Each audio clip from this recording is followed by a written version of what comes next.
For 300 years, humanity watched from the shadows.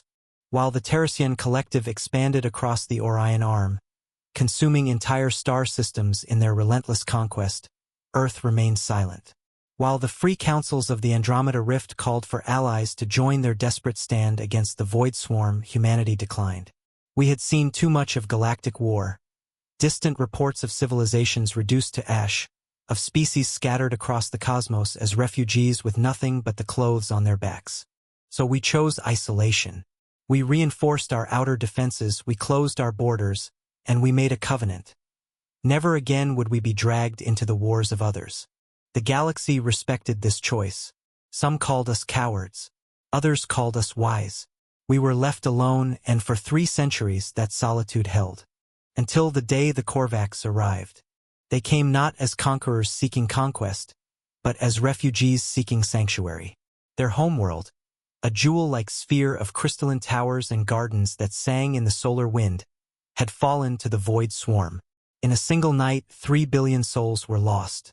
The survivors, 40,000 of them, fled in desperate arcs, and by chance or fate, or the cruel mathematics of refugee routes, they found themselves at Earth's doorstep. We took them in. We built shelters in the Canadian Arctic. We shared our food. We held their children while they wept for mothers who would never return. For 6 months, Earth became a sanctuary, a place where, and then the Void Swarm found them. The distress call came at dawn. The Korvax had detected them first, 3 massive dreadnoughts emerging from the dark, their hulls pulsing with the sickly bioluminescence of infected steel.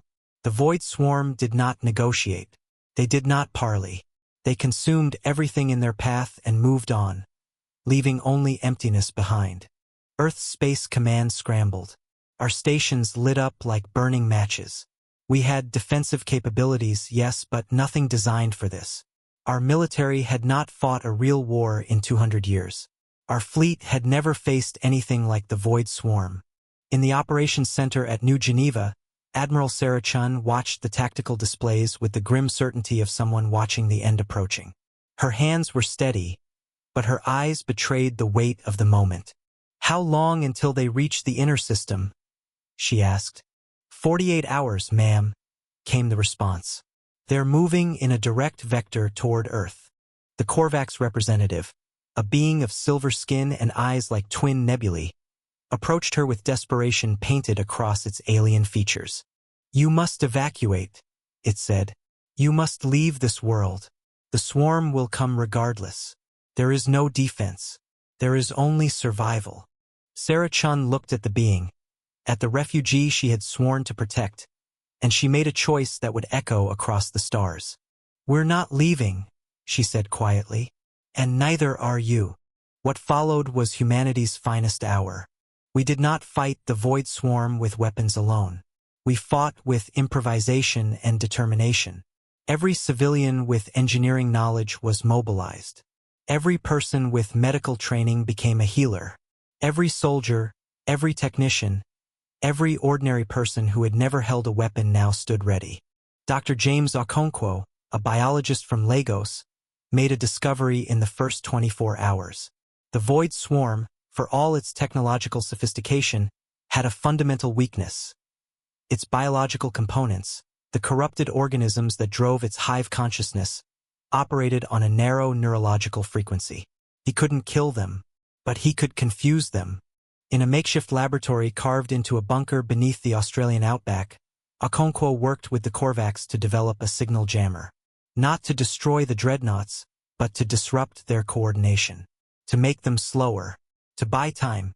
Meanwhile, Captain Marcus Williams, an old pilot who had thought his flying days were behind him, took control of Earth's fighter squadrons. He didn't try to win a war he knew he couldn't. Instead, he flew with a precision born of desperation, striking at the Void Swarm's fuel lines, at their communications arrays, at the arteries of their invasion. One by one, he and his pilots began to fall. But each one who fell bought the next one a chance. In the streets of London and Sao Paulo and Shanghai, people stood at evacuation centers and refused to leave. Not out of defiance, but out of purpose. They worked to fortify the planet. They moved supplies. They sheltered the Korvax children in their own homes. They sang. I know that sounds impossible, but they sang in their shelters as the sky burned above them. They sang because they understood something essential, that a civilization is not defined by how many battles it wins. It is defined by what it chooses to protect. By the time the 3 dreadnoughts reached Earth's orbit, 70% of humanity's fleet had been destroyed. The Void Swarm had won every tactical engagement. By every metric of warfare, Earth had already lost. But something unexpected happened. As the dreadnoughts began their assault on the planet, their attacks became erratic, discoordinated. The biological components that drove their hive consciousness were encountering something they had never encountered before in any of the 17 civilizations they had consumed. A species that did not fight for survival alone, but for each other. The Void Swarm had conquered civilizations built on hierarchy and dominance. It had consumed species that fragmented under pressure, that abandoned their young to save themselves. It had never encountered a world so interconnected, where the elderly and the wounded volunteered to remain in harm's way so the young could escape, where people from different nations worked as one, where even in the face of annihilation, resources were shared equally. Couldn't process it. Its hive mind, evolved across millennia to exploit weakness and domination, had no framework for understanding cooperation born from genuine compassion. The Void Swarm began to malfunction. Its attacks slowed. Its formations scattered.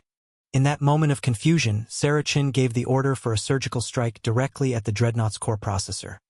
A move that would have failed a day earlier, but now, in this moment, succeeded. The first Dreadnought went dark. Then the second. Then the third.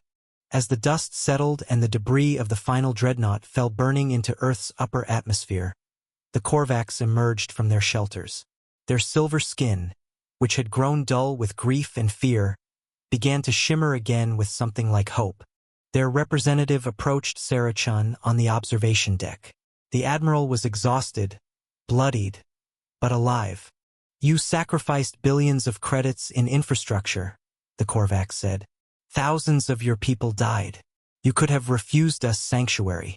You could have left us to find our own way. Sarachin looked out at the burning sky and the planet below, still intact, still alive.